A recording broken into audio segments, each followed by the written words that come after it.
Licenciado, buenas noches. ¿Cómo está, compañero Pedrito? Muy buenas noches, compañeros, a todos, muy buenas noches. Bienvenidos al desarrollo de la presente clase. Un gusto poderles saludar. Licenciado, buenas noches. Buenas noches, compañero. Buenas noches, licenciado. ¿Cómo les ha ido?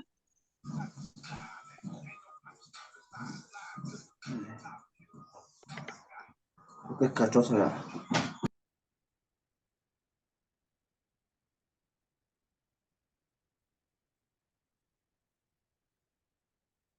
Un gusto poder saludarles a cada uno de ustedes. Bienvenidos al desarrollo de esta nueva semana de actividades, una semana más de actividades, ya prácticamente ya entrando cerca de la recta final de todo este proceso educativo. Iniciamos el desarrollo de las actividades de esta segunda. Licenciado, buenas noches. Janet, ¿cómo está? Un gusto poder saludar. Bienvenida. Como les mencionaba, estamos ya en la segunda semana de esta unidad número 9. Vamos a iniciar con el desarrollo de los contenidos correspondientes a esta semana, a esta semana de actividades, a esta unidad. Como es de costumbre, compañeros, en pantalla ustedes pueden observar ya el formato para recursos de aprendizaje de tarea.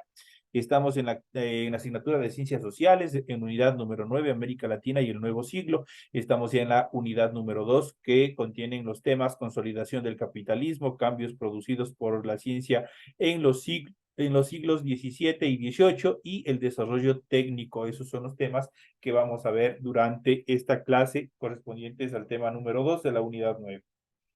Tienen ustedes el tipo de tarea, tienen el objetivo de tarea y tienen las instrucciones para el desarrollo de la misma. Recuerden que el trabajo es individual, deben leer el compendio de la unidad 9, tema número 2, pueden ampliar su información también sobre el mismo tema consultando en otras bibliografías de ser necesario. Eso quiere decir que ustedes pueden investigar un poco más. ¿Qué es lo que tienen que hacer como tarea para la presente semana? Dice lo siguiente, responda a las siguientes preguntas. La primera dice, ¿hubiera sido posible el desarrollo de los siglos XVII y XVIII con un pensamiento distinto al que les representaba, obviamente, durante este periodo? Eso ustedes tienen que sacar una conjetura, un criterio personal. ¿Qué es lo que hubiese pasado? ¿Hubiese sido posible o no hubiese sido posible el desarrollo del siglo XVII y XVIII, obviamente con un pensamiento distinto? La siguiente actividad dice, el desarrollo económico actual sería posible sin los avances de la tecnología o de la técnica, sería posible si no se hubiese inventado, qué sé yo, la radio, la televisión, el automóvil, los escáneres aplicados a la medicina, sería posible que se hubiese desarrollado o se hubiese incrementado un desarrollo económico en la actualidad. Igual tienen que sustentar esa respuesta que ustedes le vayan a proporcionar a esa pregunta. La siguiente dice, ¿tiene alguna relación el desarrollo técnico de los siglos XVII y XVIII con la industrialización actual? Tendrán algunos, prácticamente serán la base, serán un compendio de lo que posteriormente sería el desarrollo económico hasta la actualidad. Igual tienen que sustentar esa pregunta también.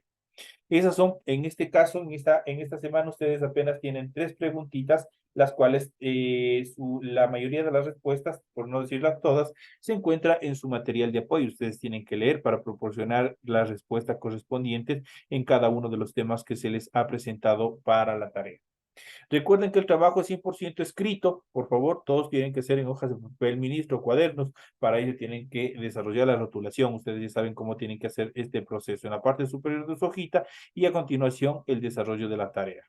En función del contenido de la tarea, ustedes también deben revisar las recomendaciones, la rúbrica de calificaciones y al final tenemos la información para el desarrollo de los recursos de plataforma. Estamos en la unidad 9 con el tema consolidación del capitalismo, cambios producidos por la ciencia durante los siglos XVII y XVIII y por último el desarrollo técnico. Estos temas corresponden a la semana número 2 de fecha 22 de abril del 2024. Esta tarea permite entregas justamente desde el 22 de abril, la fecha límite de entregas del 31 de mayo y la fecha de publicación de la calificación será hasta el 5 de junio del 2024. Entonces tienen un tiempo bastante cómodo para presentar esta siguiente tarea. Así que por favor, investigar también un poquito más, empaparse un poco en el tema, en los temas que se encuentran casi desarrollados en su material de apoyo para que puedan proporcionar las respuestas adecuadas a cada una de estas interrogantes.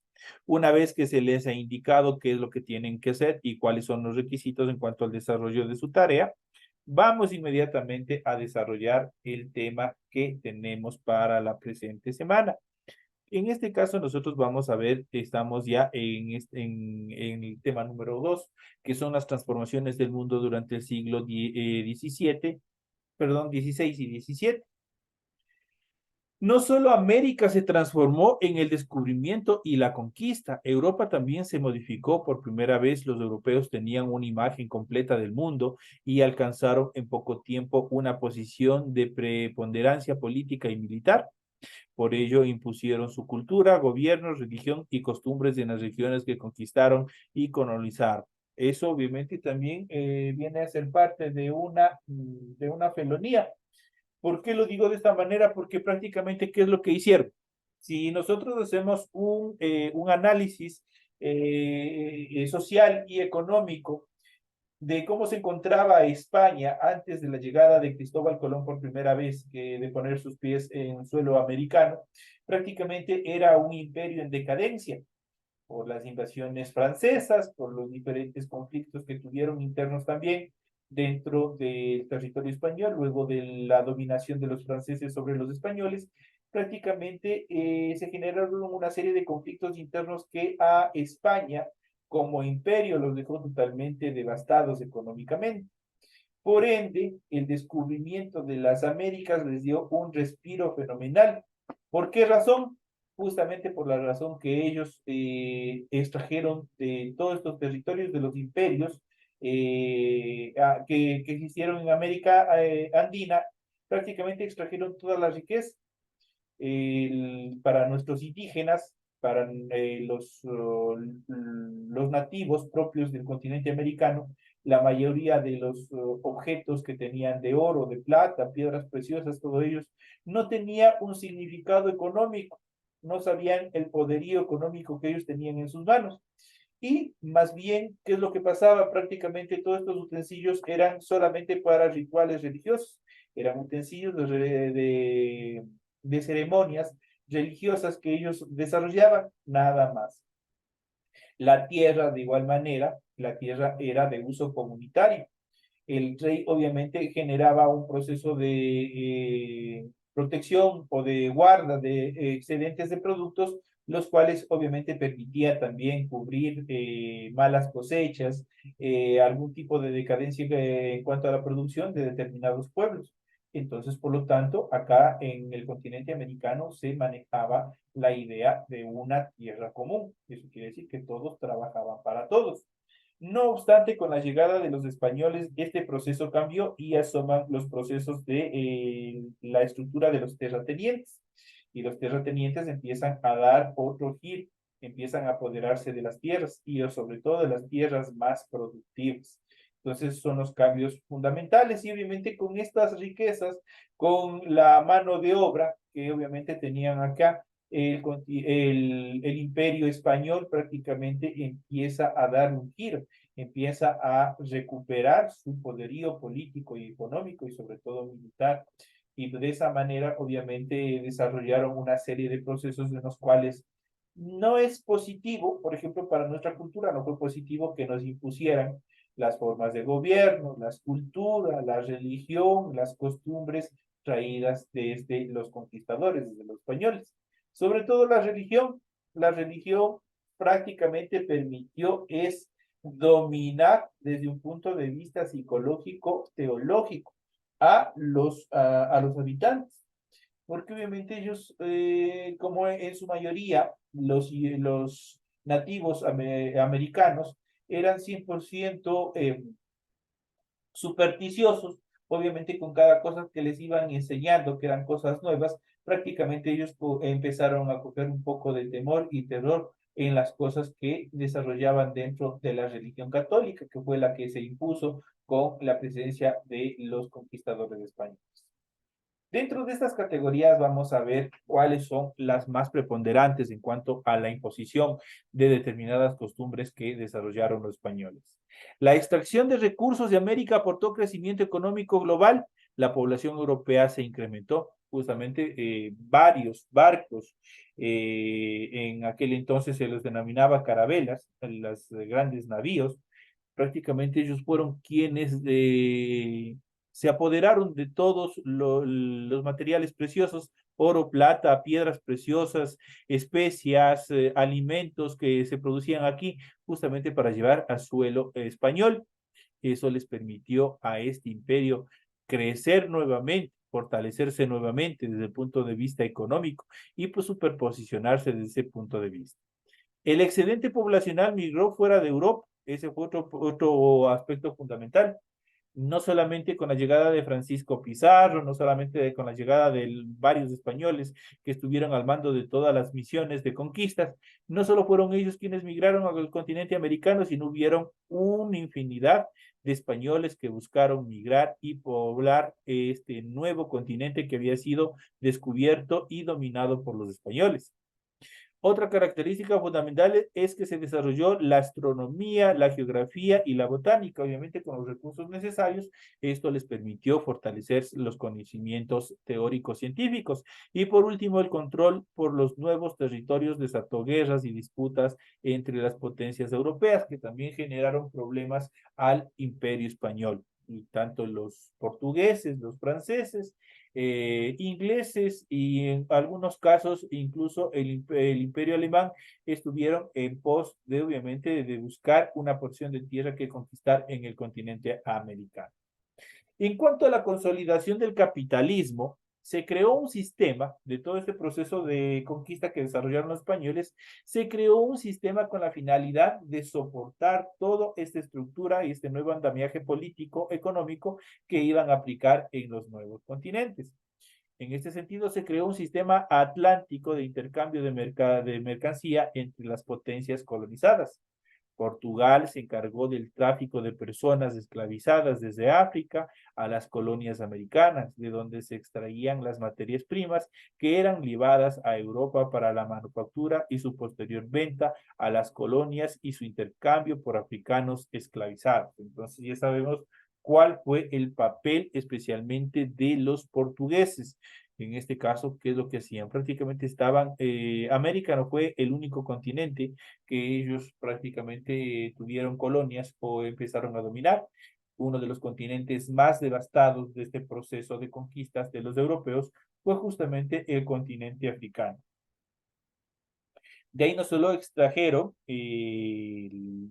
materia prima, sino que también extrajeron lo que es prácticamente materia humana, lo que es la esclavitud, los procesos de esclavitud, mano de obra que obviamente en calidad de esclavos los exportaban, los vendían a diferentes sectores para que trabajen justamente para cumplir objetivos que tenían con cada una de sus colonias. Entonces fue la parte fundamental en cuanto a esta primera etapa. Así comenzó un intercambio global por medio del cual productos originarios de varias regiones se trasladaron a distintos continentes y comenzaron también a producirse intensamente en tierras lejanas. Ejemplo de ellos son, por ejemplo, el café, el azúcar y el arroz, traídos de Asia, y el cacao originario de América que se llevó hacia África. Entonces hubo un intercambio de productos. En este caso, el café, el azúcar y el arroz nunca se produjeron en suelo americano, pero fueron introducidos. Permítanme un segundito.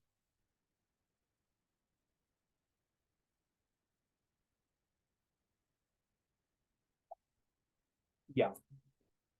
Entonces, como les había diciendo, estos productos, tanto el café, el azúcar y el arroz, no se producían en suelo americano y fueron introducidos, traídos directamente desde Asia. El cacao, en cambio, fue originario y prácticamente fue un producto o fue un vegetal que se desarrollaba en suelo americano. Y en este caso, por las condiciones, por las características en las cuales se desarrollaba en la planta del cacao, fue trasladado hacia África para, obviamente, allá también producir este producto.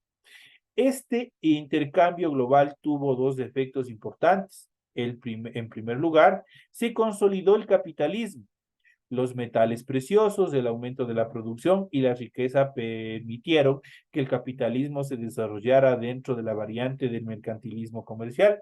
Ya saben que el capitalismo es el control del capital, el capital concentrado en determinadas personas y obviamente que genera un proceso de monopolio en cuanto al control del comercio. Esa fue la base fundamental del capitalismo.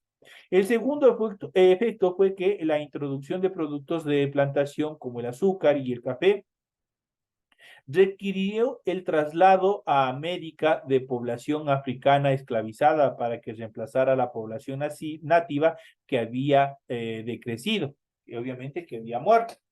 Recordemos que en este sentido la población americana pereció más por las diferentes enfermedades muchas de ellas virales que trajeron los conquistadores al suelo americano. Muchas de ellas fueron enfermedades totalmente desconocidas para nuestros nativos. Dentro de ellos podemos mencionar la viruela, que prácticamente exterminó a grandes contingentes de poblaciones. Entonces, eso fue uno de los elementos más preponderantes y por ello los españoles, los conquistadores españoles, decidieron introducir poblaciones africanas hacia el territorio americano.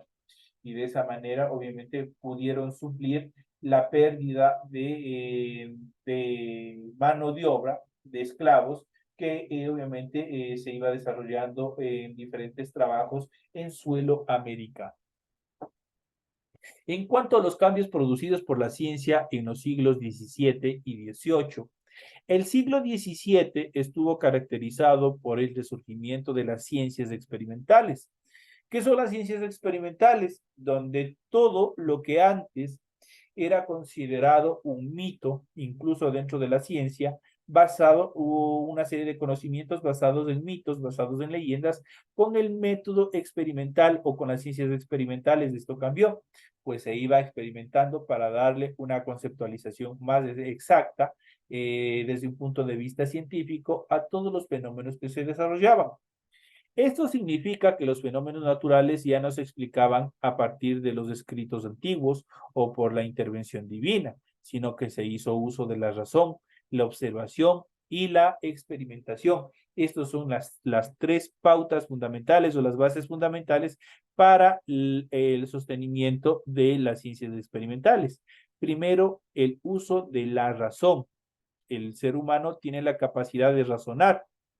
Por ejemplo, les pongo un ejemplo que se me viene ahorita a la memoria. ¿Quién no ha visto el arco iris? Todo el mundo hemos visto un arco iris, ¿no es cierto? Pero desde nuestros ancestros, desde el pasado, ¿qué nos han dicho sobre el arco iris? ¿Cuál es el origen del arco iris? Por ejemplo, ¿quién me puede ayudar? ¿Quién se recuerda? ¿Alguna leyenda que les hayan dicho acerca del arco iris? Yo, licenciada, buenas noches. Dígame. El arco iris en la parte cristiana significa el pacto que hizo Dios, o sea que entre las personas y Dios, que es un pacto que nunca más va a haber un diluvio, por ejemplo. Exacto, ¿no es cierto? Eso dice en la Biblia, ¿no es cierto? Eso dice desde el punto de vista teológico. Pero si nosotros nos vamos a la conceptualización de nuestros campesinos, de nuestros indígenas, de nuestra población en general, existen varios mitos acerca del arco iris. Y muchos de ellos son basados en leyendas, son basados en escritos antiguos, incluso está basado en la misma religión católica. Los curas, los sacerdotes que en aquella época vinieron, fueron ellos quienes se encargaron de comentar, de distribuir este tipo de comentarios a la población en general. Uno de los comentarios que les puedo mencionar es que, por ejemplo, al final del arco iris, se supone que existe una olla de oro que está protegida o cuidada, por ejemplo, por un duende. Entonces son todas estas cosas que obviamente se van desarrollando, se van acrecentando en la población. Pero ya desde el punto de la ciencia experimental, ¿dónde se origina el arco iris? Empieza el proceso de razonamiento. Luego pasamos a la siguiente etapa, que es la observación. A través de nuestros órganos de los sentidos, especialmente de la vista, nosotros observamos. ¿Qué es lo que observamos en un arco iris? Sus colores intensos, ¿no es cierto? La gama, la distribución de colores, ese azul, ese tomate, el amarillo, el verde y todos los colores que lo componen, ¿no es cierto? Ahora viene la experimentación, el proceso de experimentación. ¿Por qué? El hombre ha buscado razonar y ha buscado darle un aporte, más estructural. Pues desde el punto de vista de la ciencia, por ejemplo, si nosotros hablamos del arco iris, el arco iris es la descomposición de la luz. La luz como viene de nuestro astro principal, del sistema solar, es de color blanco, no tiene color. Pero al entrar en contacto con un prisma, en este caso con gotas de agua, obviamente esta luz se descompone. Dependiendo de la velocidad y la intensidad, es que se descompone en los colores que nosotros vemos y que nosotros tenemos en nuestro arco iris. Ahora, nosotros lo hemos conceptualizado como arco iris. Es otro proceso de conceptualización. Ya les acabo de dar el anterior, que es prácticamente la base, a través del razonamiento, a través de la observación y también a través de la experimentación, que le estamos dando una conceptualización donde se origina el arco iris. El arco iris como tal, nosotros le hemos dado el nombre de arco iris, pero desde el punto de vista de la ciencia, no es un arco iris. De hecho, no es un arco, no tiene la figura de un arco como nosotros lo vemos, sino es totalmente cerrado, es una esfera, sino que la visión desde el punto que nosotros lo observamos, desde ahí obviamente aparece solo una parte, aparece solo la mitad, eso como la explicación. Eso como una parte. Pero también nuestros campesinos, también nuestros habitantes de aquella época, de la llegada de los españoles, no solamente se fijaban en este tipo de actividades, sino, por ejemplo, con erupción de volcanes, cuando erupcionaba algún volcán, ellos consideraban que era un castigo divino, que los dioses estaban enojados. A partir de la experimentación, de la aplicación de las ciencias experimentales, ya sabemos cuál es el proceso, cuál es el origen de una erupción volcánica. Y así sucesivamente la mayoría de los fenómenos de carácter natural que ha ido explicando las ciencias experimentales. Aparecieron así dos métodos opuestos para explicar el mundo y su funcionamiento. El primero, el racionalismo. ¿Qué es el racionalismo? Es la postura intelectual que explica los fenómenos a través de la deducción lógica, parte de la idea. Y también el empirismo. ¿Qué es el empirismo? Es la postura que se basa en los sentidos y la experimentación. Esto dio origen al método científico moderno basado en la observación y el análisis de datos para poder determinar. Regresamos a la parte de la experimentación justamente con esta base, con el análisis de datos. ¿Cómo podemos hacer un análisis de datos? A través de una experimentación. Por ejemplo, el arco iris. Nosotros lo vemos solamente cuando está una tarde lluviosa y nosotros estamos del lado opuesto, ¿no es cierto? Estamos en una parte, en un sector está lloviendo y del otro sector está un sol bastante, ¿cómo es? Bastante intenso, ¿no es cierto? Entonces ahí nosotros vemos cómo se forma el arco iris. Pero ¿dónde más nosotros nos hemos fijado que se forma esta característica peculiar de un arco iris? ¿Alguien se ha fijado? En el agua. Perfecto, en el agua. En el agua, por ejemplo, cuando estamos en el campo, algunos sembríos, algunos pastizales tienen aspersores. Y el aspersor, ¿qué es lo que hace? Prácticamente enviar con fuerza el agua y en cierto momento prácticamente pulverizarle. ¿Qué es lo que hace con esto? Le transforma en pequeñas partículas, en pequeñas gotitas de agua, que al entrar en contacto con la luz solar, ¿qué es lo que hace? Hace pequeños arcoíris artificiales. Esto lo podemos ver. Cuando nosotros nos vamos o nos hemos ido de paseo les pongo algún momento que de pronto puedan ustedes irse y que se encuentren abiertas las compuertas del Agoyán, por ejemplo, de la represa de San Francisco en la ciudad de Baños. Ustedes van a poder ver de la fuerza con que cae el agua a la parte inferior, a la base de la represa, y vuelve a subir y obviamente se descomponen pequeñas gotitas de agua, y si existe un sol bastante intenso, ustedes van a poder observar una forma parecida al arco iris. Entonces ahí se explica el proceso de transformación y de estructuración de los colores del arco iris, de la postura que les acabo de decir. Entonces ya sabemos, entonces en dos partes, y ya sabemos que el método científico se divide en dos partes, primero el racionalismo y luego el empirismo. Estos dos métodos dieron como resultado el desarrollo de ciencias como la química, la física, la anatomía y también la filosofía. Son parte de esta evolución. El desarrollo técnico que esto permitió fue fantástico, porque a través del análisis, del descubrimiento, del desarrollo, por ejemplo, de la química, el hombre ha buscado investigar más allá de diferentes microorganismos, de diferentes cosas que antes era patógeno y mortal para el hombre. Y por ende, la tasa de natalidad era inferior en relación a la tasa de mortalidad. Entonces era bastante precaria la salud en la población, no solamente aquí, sino prácticamente esto donde prácticamente ya se inició un proceso de civilización mucho más avanzado, que fue el continente europeo. Ahí se desarrollaron mucho más estos procesos de la química, la física para determinar que, por ejemplo, un cuerpo tiene peso, tiene volumen, tiene movimiento, ocupa un lugar en el espacio. La anatomía en relación al cuerpo humano, en relación a los animales, en relación a las plantas, y también la filosofía que parte prácticamente o que soporta toda la parte del conocimiento en función de las dos disciplinas anteriores. Entonces es fundamental. El desarrollo tecnológico fue excelente durante los siglos XVII y XVIII. Pues en este siglo se desarrollaron en Inglaterra innovaciones técnicas como la sustitución del barbecho por la rotación permanente de cultivos, pregunta de examen. Justo esta parte se encuentra en una de las preguntas, así que tendrán, les doy la pista para que ustedes puedan tratar de contestar bien una de las preguntas que se me vino a la mente.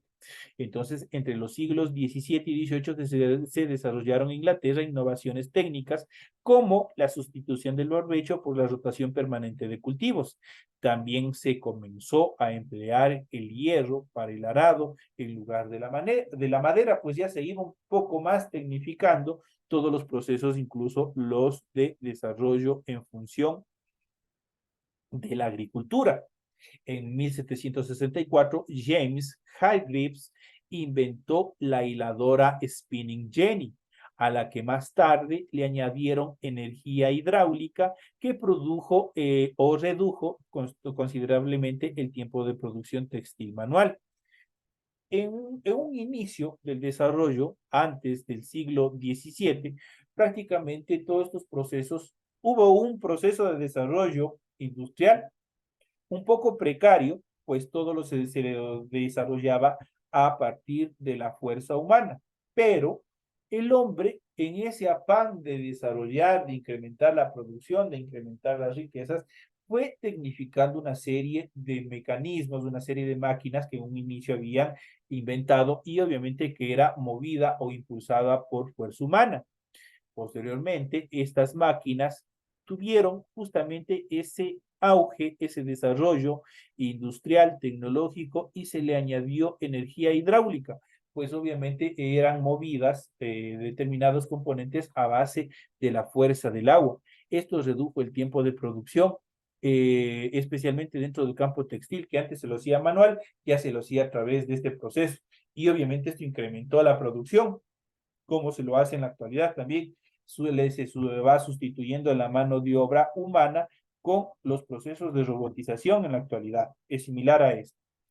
¿Qué es lo que implicó esto? Primero fue bueno para el dueño de las empresas, pero fue perjudicial para el trabajador, para el obrero. Pues al implementar estos procesos de sistematización de los procesos de producción, muchos de los empleados, muchos de los obreros fueron despedidos y se incrementó el número y los niveles de pobreza que también habíamos visto en temas anteriores. Además del empleo del hierro, el gran invento que cambió el mundo fue la máquina a vapor por James Watt en 1769. Otra pregunta de examen. Entonces, James Watt inventó la máquina a vapor como mecanismo automatizado para generar movimiento en las máquinas. Y esto no solamente se quedaría en las máquinas de producción, sino se transformaría o se transportaría hacia el transporte, pues la primera locomotora justamente utilizó este mecanismo, el proceso de vapor, para poder movilizarse, y esto generó y dinamizó totalmente la economía. Hasta ese entonces, obviamente, el automóvil le daría de baja totalmente a esta invención que fue las máquinas a vapor, que fueron totalmente aplicables dentro del proceso de transportación directamente solo sobre el ferrocarril. En cuanto a los cambios sociales y económicos generados por estos cambios y transformaciones científicas y tecnológicas, podemos mencionar las siguientes. Por ejemplo, la mecanización de los procesos de producción, la disminución de la fuerza humana en la producción. Eso quiere decir, se quedaron mucha gente en el desempleo, pues se disminuyó la fuerza humana y se reemplazó, obviamente, por todos los procesos mecanizados y automatizados. El incremento de la capacidad productiva, una vez que obviamente no tenían que pagar ni empleados, ni tenían que estar preocupados porque se cansaban o porque dejaban de producir, las máquinas con este proceso de automatización incrementaron su productividad, incrementaron su número de sus procesos de transformación.